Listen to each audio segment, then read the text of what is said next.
Hi, I'm Tracy, and welcome to the Phoenix Seminar on the Psychology of Achievement. Have you ever wondered why some people are more successful than others? Why some people earn more money, are happier, have better jobs, better relationships, better health, and seem to get far more out of life?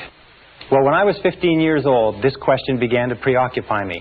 I've spent over 25 years. I've traveled in over 80 countries. I've worked at 30 different jobs, and I've spent, by my own estimate, about 30,000 hours in study to try to find the answer to why some people are more successful than others.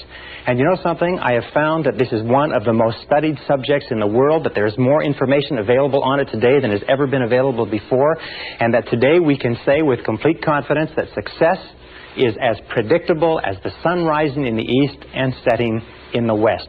Today you can be more successful faster than you ever dreamed possible if you will do two basic things. Number one, make a decision to exceed all your previous levels of accomplishment. Make a decision to be successful and to achieve your goals, whatever you construe them to be. And number two, learn how. This seminar has been assembled in order to teach you how. Since we put it together several years ago, over 150,000 men and women have been through this seminar in one form or another, and many of them have said it's like getting a brand new chance at life. One gentleman said to us it was like getting a blank check on the future. We're going to teach you in the next few hours some of the most important things that have ever been found, that have been discovered and rediscovered, that go back 4,000 years into history, science, religion, metaphysics, psychology, philosophy, and all esoteric fields of study have come to the conclusions that we are going to talk about in this seminar.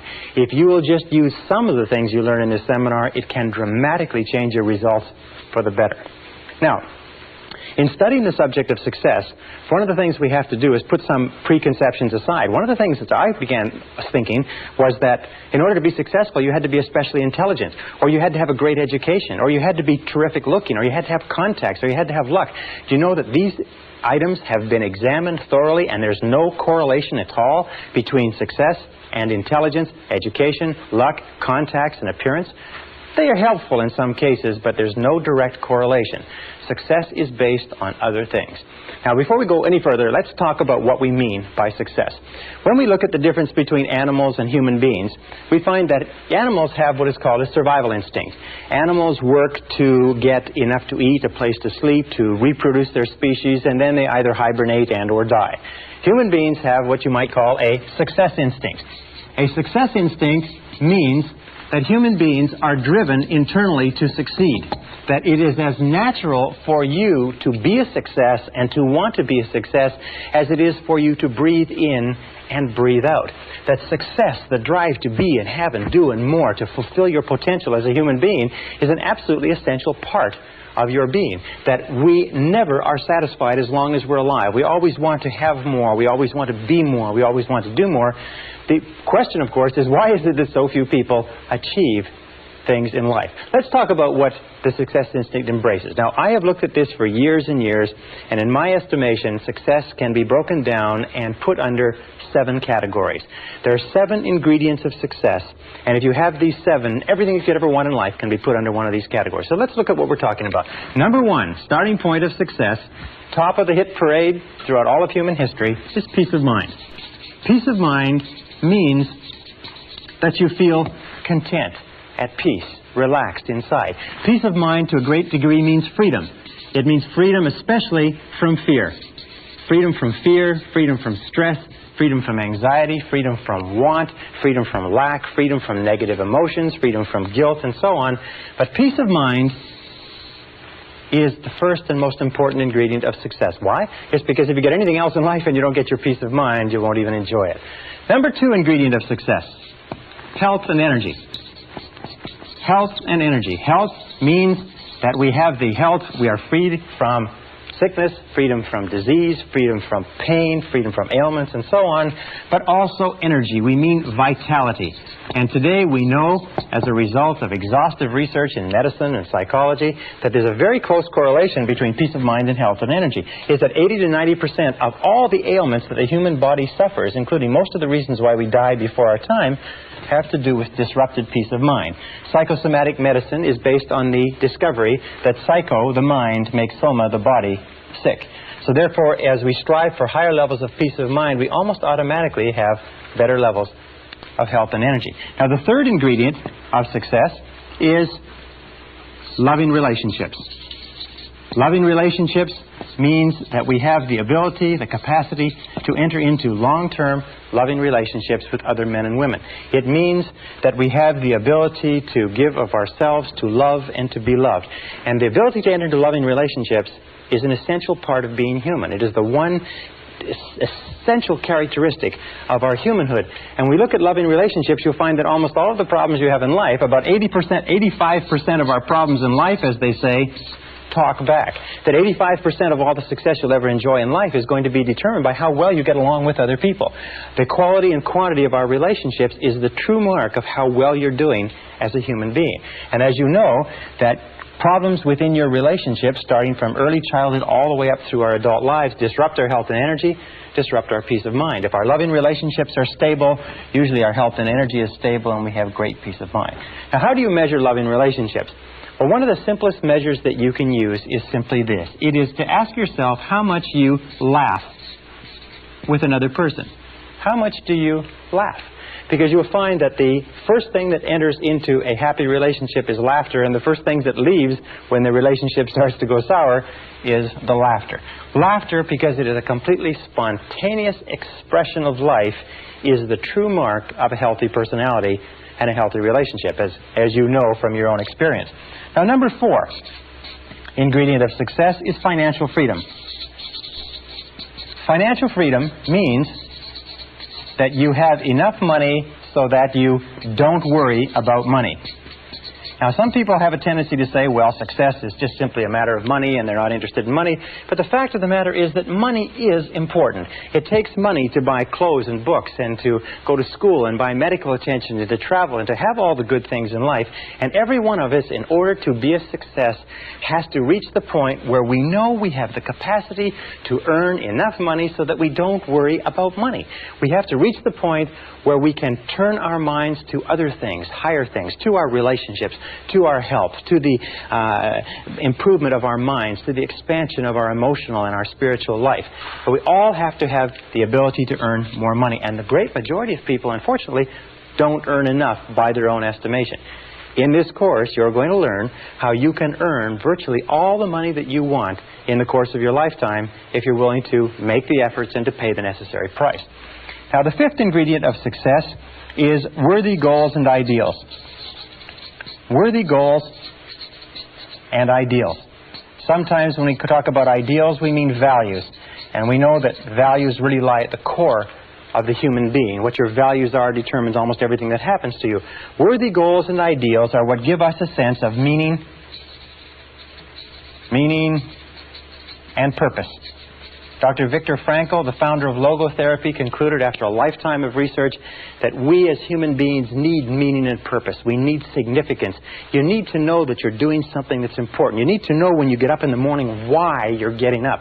You need to believe in what you're doing. You need commitment. You need involvement. You need dedication. You need excitement in life. So therefore, worthy goals and ideals are critical. And worthy goals and ideals, of course, that are consistent with your values. What we have found, unfortunately, is probably 80% or more of people have little or no values. They have no sense of direction. They just wander. They do whatever someone else wants them to do. And this is a major problem that contributes to unhappiness. The 6th ingredient of success is self-knowledge, self-understanding. Self-knowledge, self-understanding. What does this mean? Well, it means that you know and understand who you are, why you do the things you do, what makes you tick. It also means that you have self-honesty. It also means that you have the character and the courage to face yourself honestly and squarely. As Shakespeare said, warts and all. You have the honesty to face your strengths and weaknesses. You have the honesty, if you like, and the integrity to look into yourself to fully understand why you do what you do. What makes you tick? And in this seminar, by the way, we're going to give you an enormous amount of information on why you are the way you are and how you can change it in a very positive way if you're not happy with it. Now, the 7th ingredient of success is really a result, and it is a sense of personal fulfillment. It is a sense of personal fulfillment, what Abraham Maslow called self-actualization.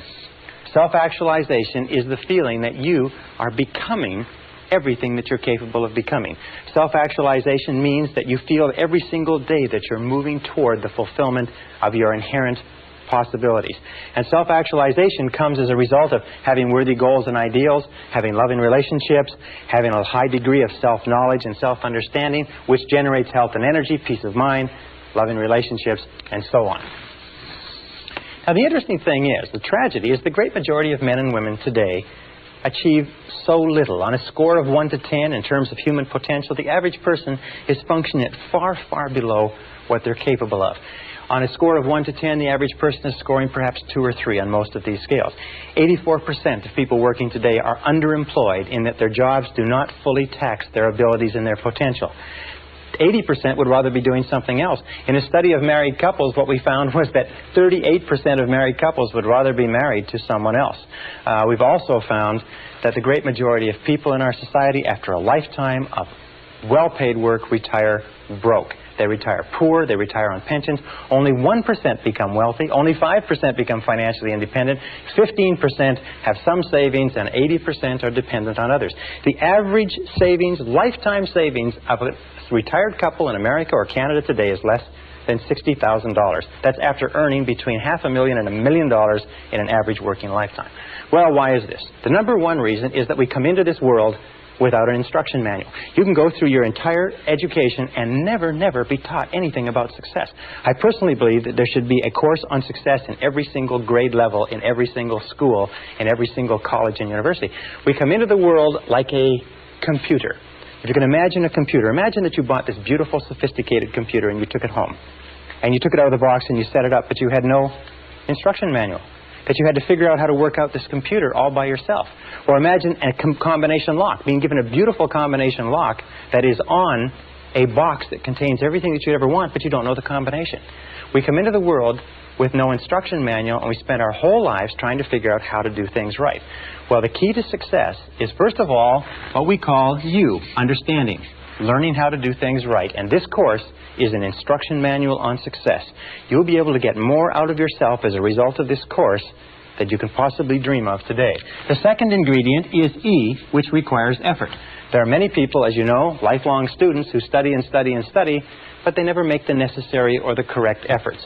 The middle point is a multiplication sign, and understanding multiplied times effort equals results. In this course, what we're going to do is we're going to dramatically increase your understanding.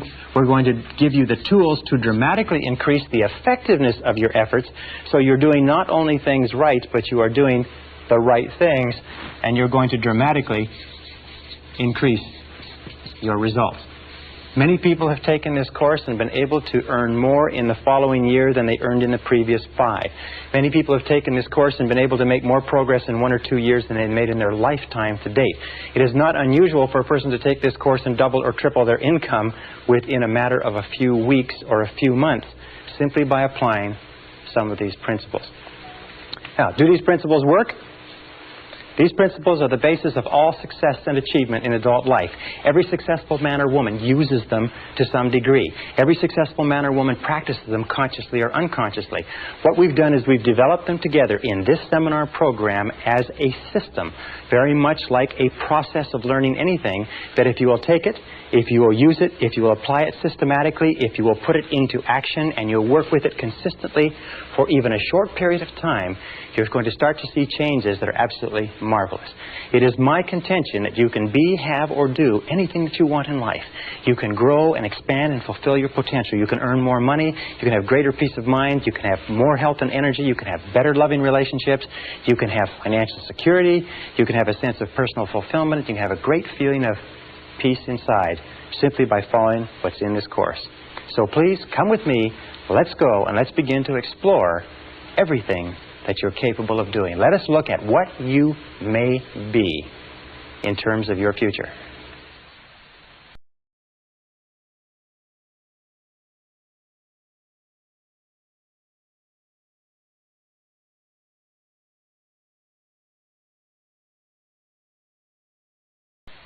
Session 2, 7 Mental Laws.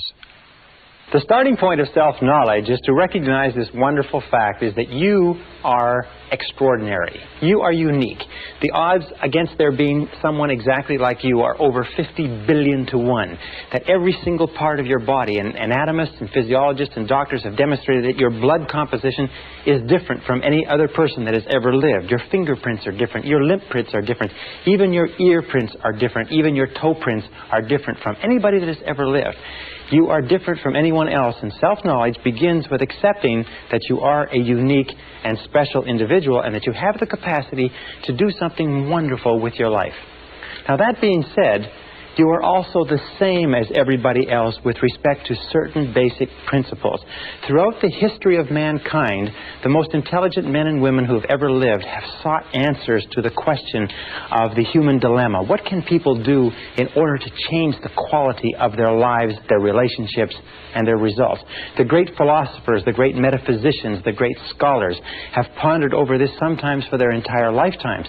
In our century, I know men and women who spent 10, 20, 30, 40, even 50 years studying success and achievement to find out what general rules and principles we can draw upon to be more successful. The first thing that we have to start with, the basis for this entire course, the psychology of achievement, is this, is that you are a mental creature. The only thing that makes you truly unique is your mind. Everything else you have in common, as Eugene O'Neill, the playwright, said, with a horse or a pig. Your mind is what makes you unique. Your body simply carries your mind around. And just as electricity works on laws of electricity, and physics works on laws of physics, and nature works on laws of nature, there are certain mental laws that determine everything that happens to you. And these mental laws are as inexorable as the laws of gravity. They work 100% of the time. And every single success you have in life comes from living your life in harmony with basic mental laws, and every problem or difficulty you ever have in life comes from living your life out of harmony with those basic laws. Now, mental laws work 100% of the time, like gravity works 100% of the time. What it means is that if you step off a 10-story building in the city where you're living, or in London, England, or in Lima, Peru, you're going to go splat on the sidewalk, whether you know about gravity, whether you believe in gravity, whether you agree with gravity, or whether gravity is convenient for you, it's going to work on you nonetheless. The mental laws are exactly the same, and in this course I'm going to introduce you to about 20 mental laws, some of which are more important than others, but all of which it is critical for you to understand. Now let's start with the first of the mental laws. The first mental law, and by the way, these laws have been written about and studied for century after century, and many of them have been tested in our leading universities, research institutes, and think tanks in the last few years and found to be as true as they've ever been imagined to be. The first law is what we call the law of control. Now, the law of control is very simple. It's a basic law, and we'll come back to it over and over again. It says simply this. It says that you feel good about yourself, you feel positive about yourself to the degree to which you feel you are in control of your own life. Or you feel negative about yourself to the degree to which you feel you are not in control of your own life. All you have to do is look at your life today and ask yourself, what parts of your life do you feel the best at? What parts of the life do you feel most in control? You'll find those are the places where you are the happiest. And since the supreme human good is to achieve a state of happiness, which is expressed in peace of mind and health and love in relationships, control is absolutely essential. Psychologists today call this the difference between an internal locus of control, which is feeling that you're in charge of your own life, versus an external locus of control, which means the feeling that something outside of you, your bills, your relationships, your job, your health, are somehow controlling you. As a matter of fact, locus of control research, and there are many tests that you can take to determine where you are on this chart in terms of locus of control and what areas of your life you feel more in control and less in control. People with a very high internal locus of control are high achievers, they are more successful, they're more self-determined, they're happier. And many of the things we're trying to do in this course is to give you a far greater sense of control, of being in charge of every aspect of your life. Now, control begins with, first of all, your thoughts.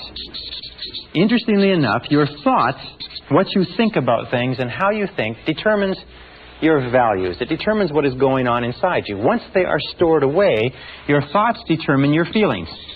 It's how you think about something that determines your feelings, whether you are happy or unhappy, whether you are scared or confident. Your feelings then determine your actions.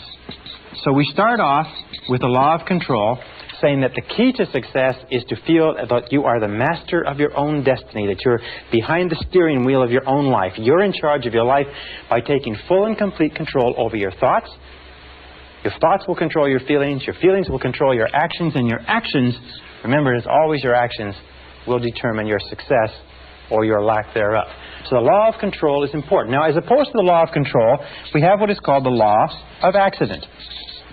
Now, the law of accident is really a metaphysical principle. It is only a law, like a traffic law or like a legal law, to the degree to which we live by it consistently. The law of accident is what about 80% of the population live by, plus or minus. The law of accident simply says that by failing to plan, you're planning to fail. Failing to plan is planning to fail. Now, the majority of people don't believe that they're living by this, but if you look at their lives, you see that that's true. Failing to plan means planning to fail. These are the sort of people that say, well, it's not what you know, it's who you know. It's being in the right place at the right time. It's luck. It's the luck of the draw, and so on. These are people who, as a result of feeling that their life is controlled by forces outside themselves, don't have clear plans, don't have clear goals, are not working persistently and consistently day by day toward accomplishing something they want, and their lives just seem to drift and go around in circle like a ship without a rudder. Now, a person, just like a ship without a rudder, a person with no central plan is a person who has very little control. Is a person who feels that, in fact, they are out of control of their lives, like they're falling through space with no place to stop. And these people are invariably unhappy. The reason why people are negative today, the reason why people are unhappy, the reason why people are sick and frustrated, the reason why people underachieve in life is most of them are living by this law of accident. And in so doing, they have no sense of control over their lives, they have no sense of inner peace, they have no sense of happiness, and so on. So, we are going to show you how to free yourself from the law of accident personally or permanently. Now, the next law is what is called the law of cause and effect. The law of cause and effect says that for every effect in your life, there is a specific cause. That everything that happens in the universe happens for a reason. That nothing happens by accident. That failure does not happen by accident and success does not happen by accident. That happiness or lack of happiness are a result of cause and effect relationships. That if you have an effect in your life that you want to have more of, more success, more money, more happiness, better health, you can trace it back to a cause. And what you do is you repeat and duplicate the cause. If you have an effect in your life that you want to have less of, if you have problems, difficulties, and so on, you can also trace that back to a cause. All progress in human life and human society stems back from identifying the causes of what we want more of or less of and changing the causes. Now, the law of cause and effect, of course, is the iron law of the universe. This is the law, if you like, that we can come back to over and over again, and many of our laws are paraphrases of the iron law. It's also called the law of sowing and reaping, that wherever you sow, that also shall you reap. But the iron law, the law of cause and effect, gives us a complete sense of control. If we believe that there's a cause and effect relationship, that everything happens for a reason, then we have a tremendous feeling of control in our lives. We can identify the causes, we can duplicate the causes, we can make our lives anything we want. The most important application of the law of cause and effect is this. It is that thoughts are causes. Thoughts are causes and conditions are effects. Thoughts are causes and conditions are simply effects. The starting point of everything is your thoughts about something. It's your thoughts about a job, your thoughts about a relationship, your thoughts about your health, your thoughts about your future. Your thoughts become causative agents. The conditions become the effects. That if you wish to change any of the conditions of your life, you have to change the thoughts that precede those conditions. You have to change what is going on in your mind. Now, wonderfully enough, there's only one thing in the whole universe over which you have complete control, and that is your thoughts. So if you take full and complete control over your thoughts and keep your thoughts on what it is you want, make them positive causes, the conditions or effects will take care of themselves with the inexorability of a law of nature. Now, the next law is what is called the law of belief.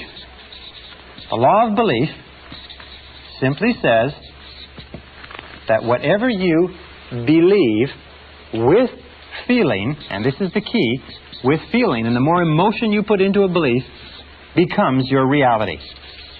It becomes your reality because you will always act in a manner consistent with your beliefs.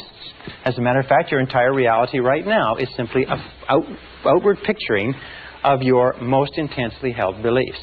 If you believe something that is positive or believe something that is negative, or as Henry Ford said, if you believe you can do a thing or if you believe you cannot, you are right. Our beliefs do form our realities. To the degree to which we believe anything to be true, our beliefs act as sort of like a screen. They filter out any information that is inconsistent with our beliefs. We have a deep down desire inside of us to remain consistent. So we're always trying to view our world, rationalize our world, interpret our world so that it is consistent with what we have already decided to believe. We develop what is called scotomas. A scotoma is a word in psychology that simply says that we develop blind spots. We do not see opportunities if we are convinced that there are no opportunities. We do not see possibilities for success if we don't believe that success is possible for us. However, if we begin to change our beliefs, we begin to change our realities. Let me give you an example. There's a story of a young man who came from a small Midwestern town. It's a true story. It was reported in the psychological journals a couple of years ago. He got straight A's all through junior high school and high school. At the end of the 12th grade, he wrote his Scholastic Achievement Test to go to university. A few weeks later, he got back a letter from the university saying, "You have scored 98 on the Scholastic Achievement Test, and you're hereby admitted to the university for the fall semester." Well, he didn't know very much about Scholastic Achievement Tests, and he thought that the 98 was an IQ score. Now, an IQ score of 98 is slightly below average and is about 20 points below what is necessary for college-level work.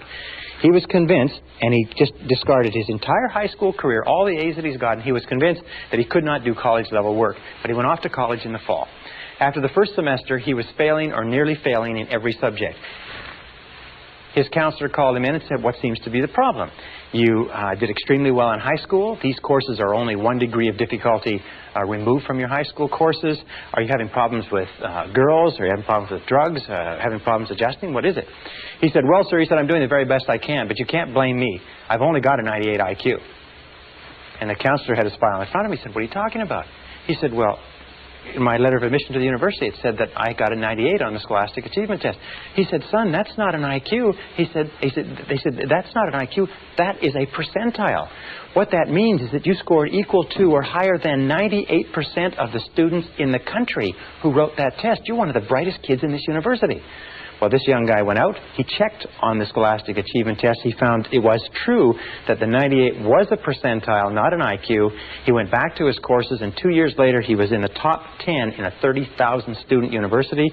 He was leading in all of his classes. Once he changed his reality, once he changed his beliefs about his intelligence, his reality changed automatically. Now, an important point with regard to this is that every one of us has self-limiting beliefs. Every one of us believes ourselves to be limited in some way. Every one of us believes ourselves to be limited in intelligence, creativity, money-making ability. I can't sell. I can't speak in front of audiences. We tend to think that we are not capable of being on time. We're not mechanically inclined, and so on and so forth. But exhaustive research demonstrates that talents are pretty evenly spread throughout the population. That most of the limitations we have do not exist in reality. They exist only in your own mind. And one of the starting points of great achievement is to start questioning those self-limiting beliefs and throw them off and act as if they did not exist. And when you act as if they didn't exist, lo and behold, they simply disappear. Okay, the next law is what is called the law of expectations. Now, the law of expectations is a law that has been talked about throughout all of human history. Just like in the law of belief, William James of Harvard said, "Belief creates the actual fact. As a man thinketh in his heart, or as he believeth, so is he." The law of expectations over and over says, what you expect, you get. You get not what you want, but what you expect. That your expectations, especially your expectations about outcomes, how you think things are going to turn out, become your own self-fulfilling prophecies. And Dr. Robert Rosenthal of Harvard University has done something like 300 experiments on expectations theory, on what is called experimenter theory, and he finds that your expectations have an effect on other people and events and circumstances, even if your expectations are based on totally false information. Whatever you expect with confidence. In other words, if you confidently expect good things to happen, surprise, surprise, good things happen to you. If you confidently expect negative things to happen, then negative things are going to happen to you. That most successful people have developed an attitude of confidently expecting good things to happen. It's called the attitude of positive self-expectancy. It is the attitude of the winner. The winner looks for good things to happen. The winner expects to win in advance, and lo and behold, whatever you expect with confidence tends to come true, even if the information upon which your expectations is based is totally false. Now, let me give you an example of expectations. Some years ago, Dr. Rosenthal, after conducting a variety of different experiments, came to the conclusion that the expectations that teachers had of students was having a tremendous effect on their ability to learn and their grade level averages. So he put together a series of experiments, and then one major experiment which was tremendous. He went to the San Francisco Bay Area, and at the beginning of the school year, he had the principal call in 3 teachers. The 3 teachers were told that by the principal, as a result of teaching excellence, they had been singled out as the 3 best teachers in the school, and that they were going to be given 30 students each of the brightest students in the school identified by IQ tests at the end of the last semester. They would be able to teach these students for the entire year, and it was estimated by experts that these students would jump in scholastic achievement an average of 20 to 30% over the course of that school year. Now, the teachers were told that one of the conditions was that they mustn't tell the teachers, they mustn't tell the students, and they mustn't tell their parents. They must continue to teach the same way, and classes were carefully monitored to make sure that they taught the same way they taught before, but only they would know that they had been given 30 bright students each to teach for the whole year.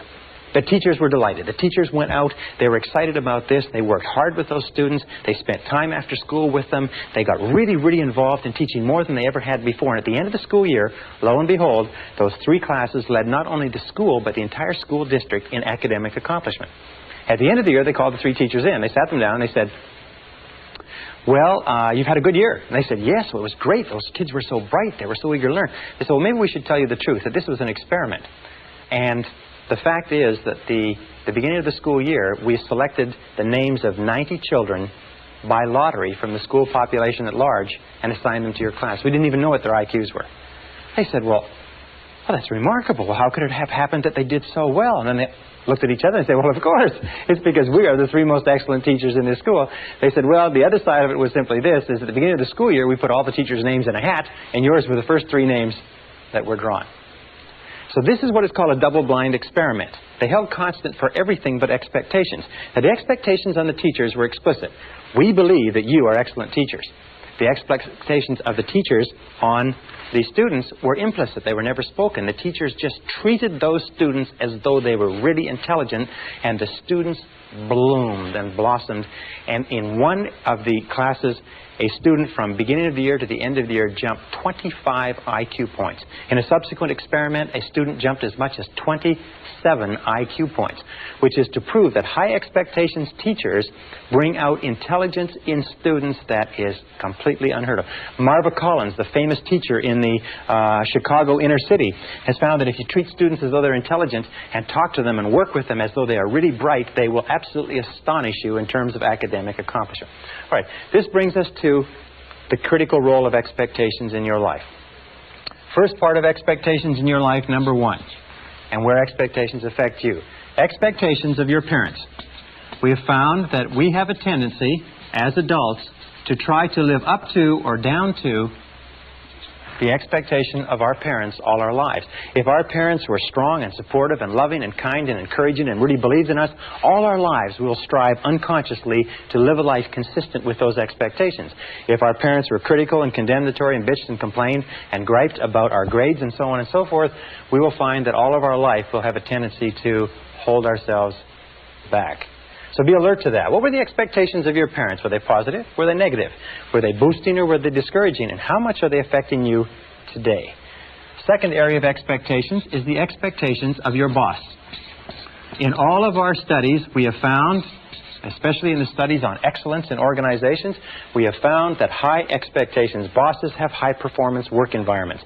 Now, if you work for a boss who's negative, critical, and condemnatory, if you work for a boss that has negative expectations or a negative attitude, chances are your performance will be at the very lowest.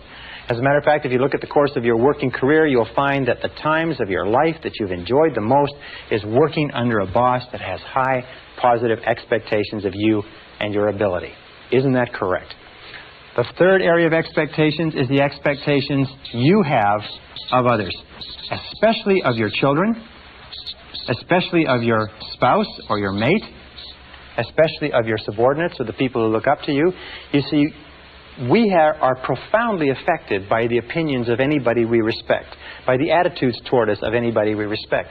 And if you have high positive expectations of the people around you, especially your children, they will rise to fulfill those expectations. So the basic rule with regard to this is always expect good things of other people. In word and deed, tell them continually, I believe in you. And number 4 area of expectations is the expectations you have of yourself. In the final analysis, these are the most powerful. If you have high positive expectations of yourself, you'll be astonished at what it will mean to your life. Always expect the best. Always expect the best. And here's a little exercise which I learned from one of my graduates, one of our live seminars.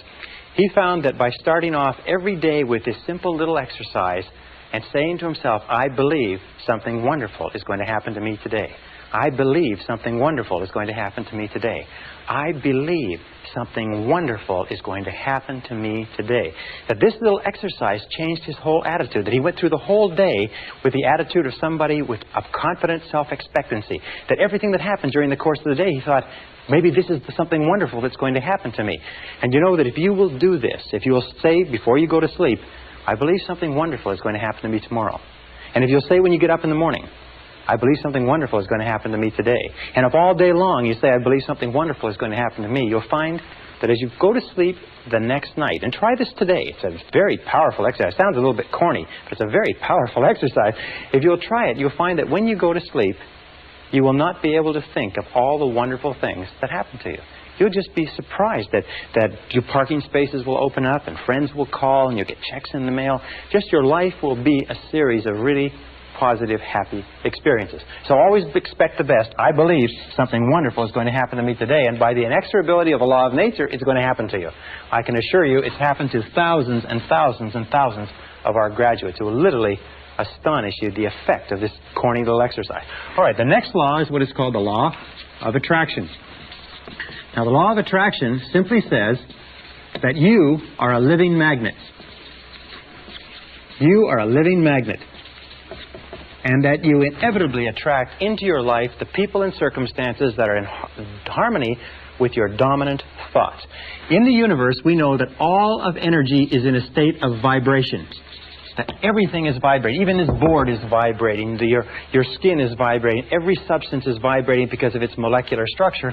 And we also know there's a law of radiation. That everything is vibrating outward. The process of entropy. And we find that whatever you are thinking, your thoughts are also a form of energy that is vibrating and radiating out from you and that travels at the speed of light so that you can affect people and circumstances at great distances. Have you ever had an experience where you're thinking about somebody and the telephone rings and it's them?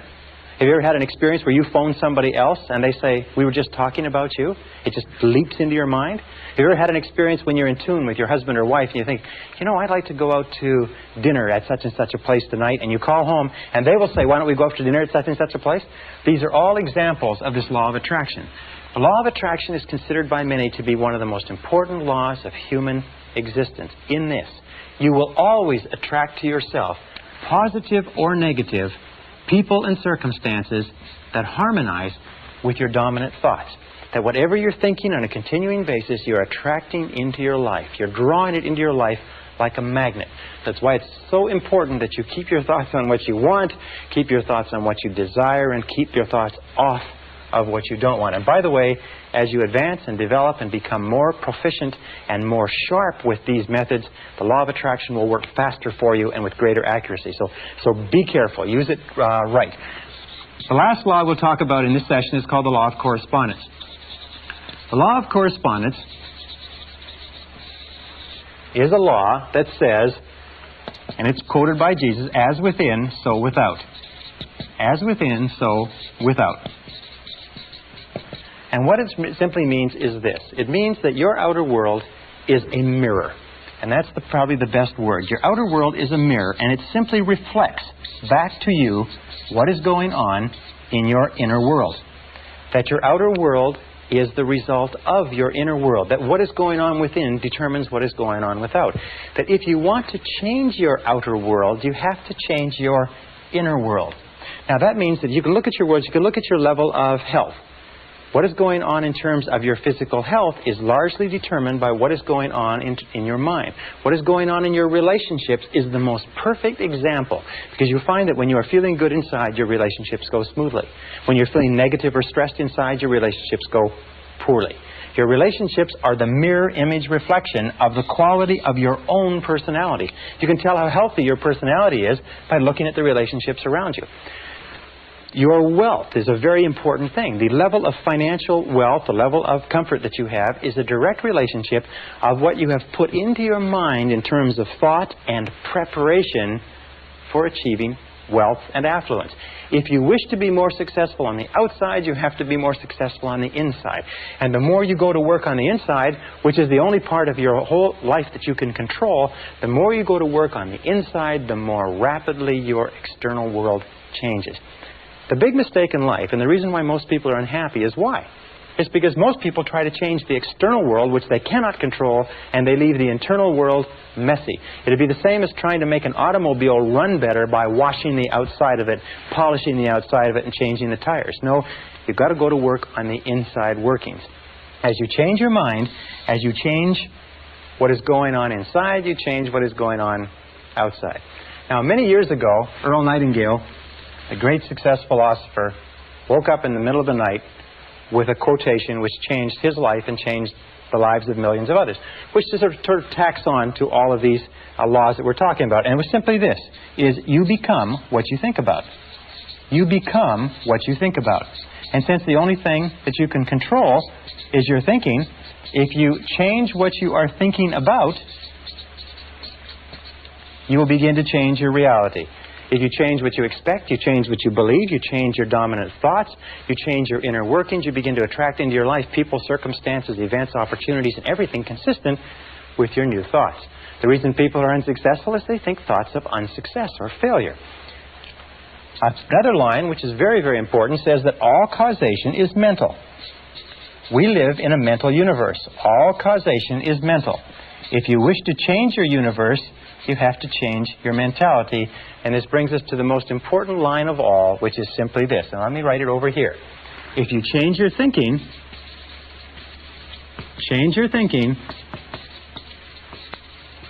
and you change your life.